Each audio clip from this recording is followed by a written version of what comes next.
Okay, trying a video lesson here, different style. Um, we're looking at a problem where the International Space Station, ISS, is 200 miles above the Earth, and we want to know how fast it's going, how long does it take to go around the Earth. And so always, and a bunch of you didn't do this, pissed me off, draw a picture of what's going on.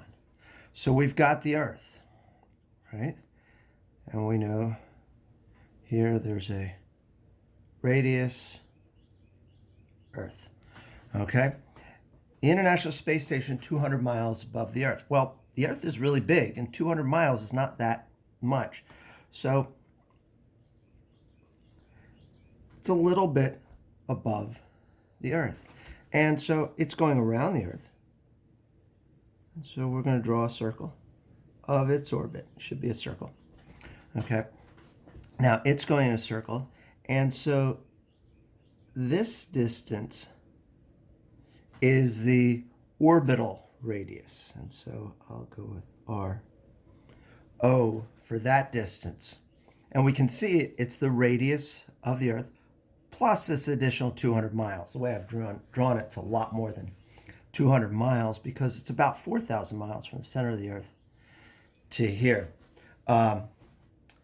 And so we know some of those numbers. We know the radius of the Earth was equal to, what is that, 6.38 times 10 to the sixth meters. That's a 10.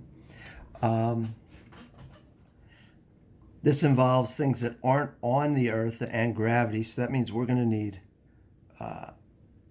capital G. We know that that's, what is it, 6.674 times 10 to the negative 11th. We know that when we're using it, we're going to get an answer in newtons, and that's why it has these units, is just to make everything get to newtons. So an N to get to newtons. And it has a meters squared on top and a kilograms squared on the bottom. That's just to cancel out the masses of the two objects are in kilograms. That gives us a kilogram squared in our force formula. And this will cancel. And a radius squared on the bottom, that's meters squared. And this cancels that, and we're left with the newtons. Okay. And so for our equation, our object is going in a circle, so we have circular motion. And so we're going to start with our force equations. Fc equals mv squared over r. And this is going to be the mass of the ISS, velocity of the ISS, and the radius of this. We also need the universal gravity equation for force, which gives us G m1 m2 over r squared. We're looking at the force acting on our space station right here, okay? And so in both cases, this is a force. It can be the force acting on the Earth from the space station, or the space station from the Earth. They're the same for this one. This is only the object traveling in a circle. That's the space station. But we're going to use this for what is the force on the space station again. And because they're both the same force, we can set them equal to each other. And so we get mv squared over r equals G m1 m2 over r squared. They are the same r, so when we multiply by r on both sides, these will cancel. And this one will cancel the square, so we'll still have 1r left over. Here we have mass of the Earth and mass of the base station. Here it's just the mass of the space station. So if we divide both sides by the mass of the space station, m,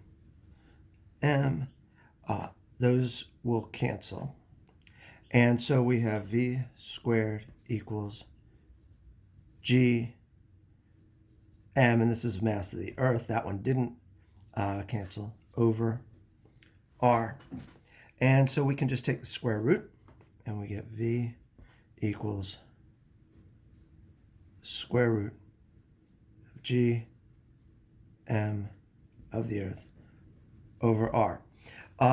We need this number. We know the mass of the Earth, right? That's not listed here, but mass of the Earth, that was 5.98 times 10 to the 24th. That's a really big mass. Kilograms.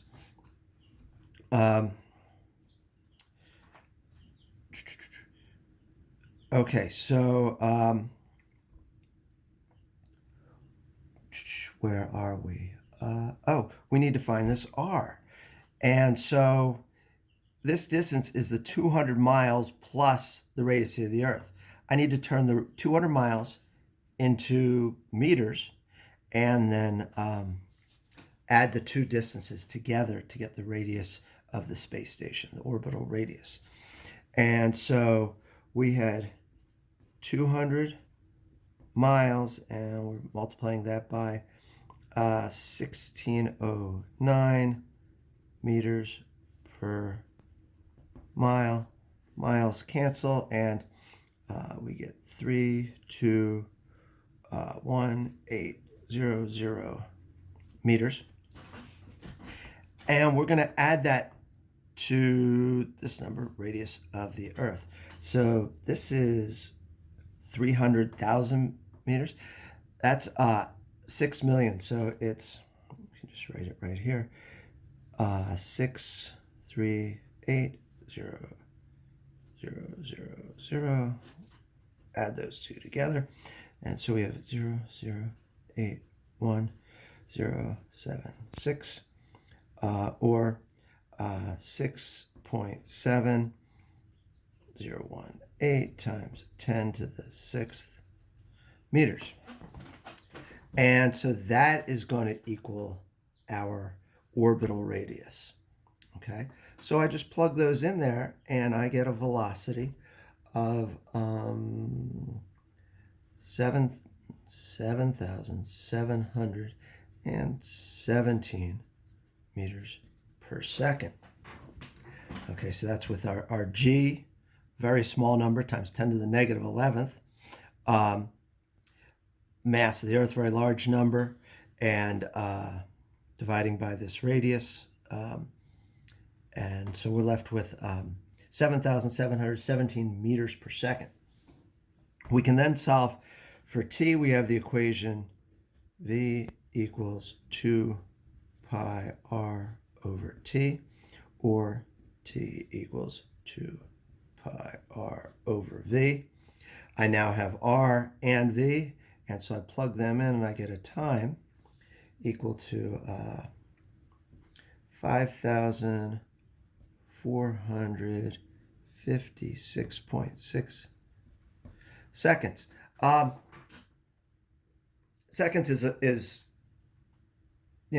good to know, but I don't know how long that is. It's a lot of seconds.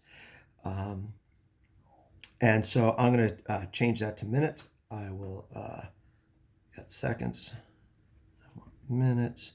1 minute is 60 seconds. So I divide by 60, and I get t is also equal to 90.4, sorry, not 4994, 90.94 minutes, which means it's that's about 91 minutes, or an hour and a half, for the International Space Station to go all the way around the Earth. So yeah, it's like 18 revolutions per day.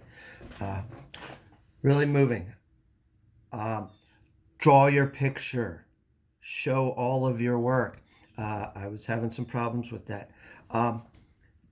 It's a very different issue. I had somebody had a time, they'd made some mistakes somewhere, and they found a time, I think it was t to the 30th, or times 10 to the 30th seconds. Times 10 to the 19th seconds is about 14 billion years, which is a little bit older than the universe. So let's try and make sure we get things into perspective. When we start raising things to powers, they're big numbers. Okay, that's a lot of kilograms, but the Earth's really big. A lot of time we need to think about. There is a finite amount of time that the universe has been in existence. Okay, so that's it. I'm also going to post a couple of problems with this video if I can figure out how to post it.